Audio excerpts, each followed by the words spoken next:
El béisbol japonés no es simplemente un deporte, es un crisol donde la disciplina, la estrategia y el misticismo corporativo se funden en el fragor de 143 partidos. Y si queremos entender la psique de la NPB durante la última década, no hay que mirar solo las estadísticas de Ohtani o la curva de Yamamoto, sino algo mucho más efímero, más profundo: los eslóganes. Esas frases de 3 o 4 palabras que, temporada tras temporada, se convierten en la fuerza motriz o en la lápida de una franquicia entera. Recuerdo vívidamente el 2018, no por un campeonato espectacular, sino por el estruendo silencioso de un fracaso envuelto en una promesa poética. Hablo de los Dragones de Nagoya, cuyo lema ese año fue «El vuelo imposible».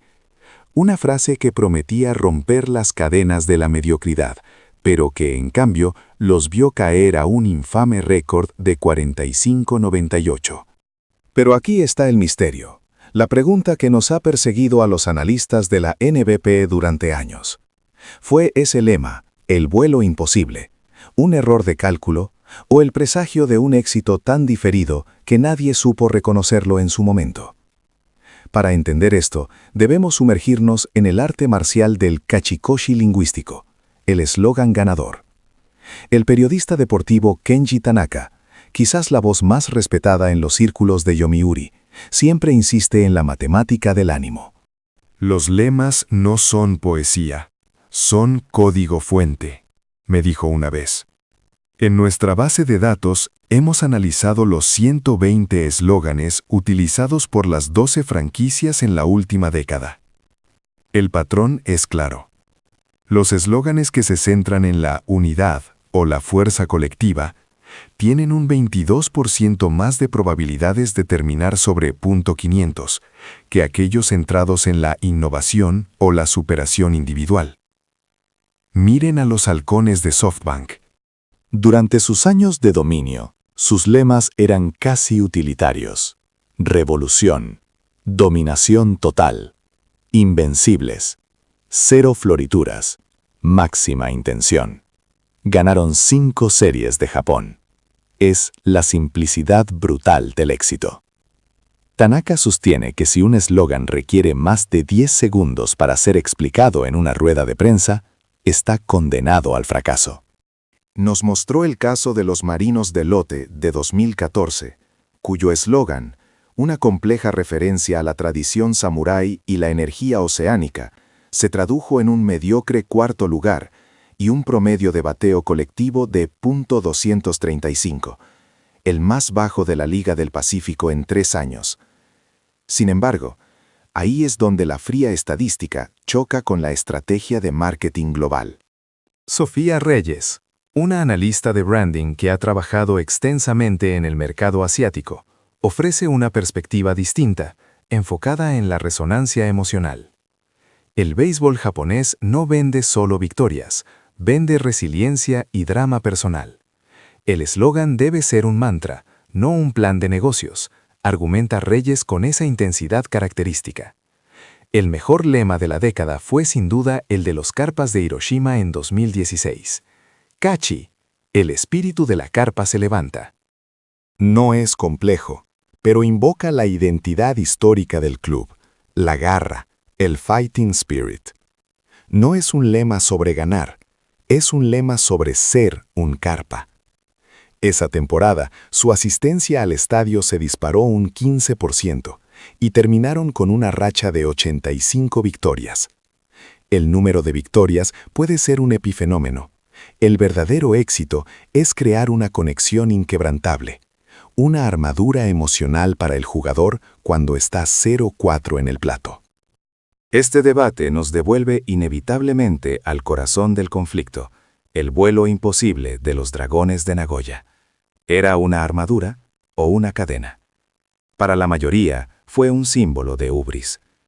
Kaito Suzuki, el manager de los Dragones en 2018, cuyo rostro se hizo famoso por su palidez en cada rueda de prensa, llevó el peso de ese lema.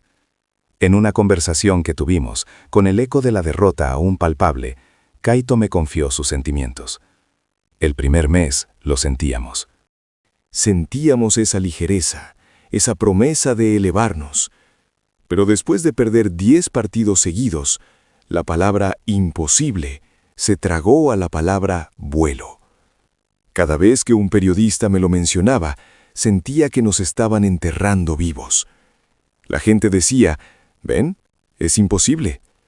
Muchos en los foros de 5 Charge argumentaban que un lema tan grandilocuente era una trampa psicológica, que imponía una presión tan irreal que paralizaba a los jóvenes prospectos. Y tenían razón, en parte. Cuando estás bateando .210 como equipo y tu picheo de relevo tiene un ERA de 5.50, no necesitas un lema que te pida volar hasta la luna. Necesitas uno que te pida simplemente no caerte al suelo. Y aquí es donde la argumentación se vuelve crucial, indicó su ineptitud. Pero eso es una simplificación peligrosa. El verdadero propósito de un lema de alto impacto no es siempre ganar la Serie de Japón ese año. A veces es una estrategia de demolición controlada, una forma de reconfigurar la identidad del club para el futuro. El conflicto llegó a su clímax dramático en agosto. Los Dragones estaban en medio de una racha de 12 derrotas consecutivas. La prensa pedía la cabeza de Kaito Suzuki. En la oscuridad de su oficina, Kaito relata que miró el cartel en la pared con el lema, «El vuelo imposible». Sintió una rabia fría, pero en lugar de ceder a la presión y cambiar el lema, decidió duplicar la apuesta. En la siguiente rueda de prensa, después de una paliza 10-0 contra los Tigres, Kaito no habló de la derrota. En un tono bajo y firme que cortó el murmullo de los reporteros, declaró: «No se equivoquen, el lema no es una mentira, es una profecía. Mañana, Ryoichi Sato debutará con el primer equipo. No esperen que gane el partido. Solo esperen que, en medio de esta tormenta, él encuentre su vuelo. Un vuelo es individual. La victoria será colectiva, pero el vuelo, la trascendencia, siempre es un acto solitario». Fue un momento de tensión palpable, una desviación radical de la tradición japonesa de aceptar la culpa colectiva. Kaito estaba usando el fracaso del equipo como un crisol para forjar una única estrella. Y aquí viene el giro que cambia la perspectiva de toda la década de eslóganes.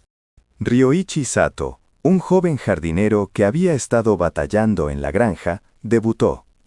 No ganó todos los juegos, pero en las últimas semanas de la temporada, cuando todo estaba perdido, Sato bateó para 330, con 10 jonrones y robó 8 bases.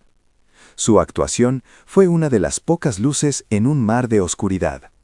Los Dragones terminaron últimos, tal como predijeron los pesimistas. Kaito Suzuki fue despedido al final de la temporada. El vuelo imposible fue catalogado universalmente como el peor lema de la década. Pero la historia no termina ahí. Avancemos 3 años.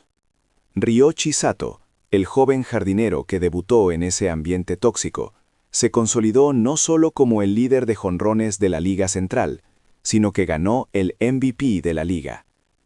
El fracaso de 2018 fue el preámbulo de su grandeza. Y el año siguiente, Sato fue la pieza clave que permitió a los Dragones, bajo una nueva gerencia y un lema mucho más sobrio, alcanzar la postemporada por primera vez en años. La resolución del misterio es profunda. El vuelo imposible no falló en absoluto. Falló si se medía con la métrica superficial de las victorias de esa temporada. Pero como estrategia a largo plazo para identificar, presionar y catapultar a un talento generacional que solo podía florecer bajo la máxima presión, la presión de un lema épico que contradecía la realidad, fue un éxito rotundo.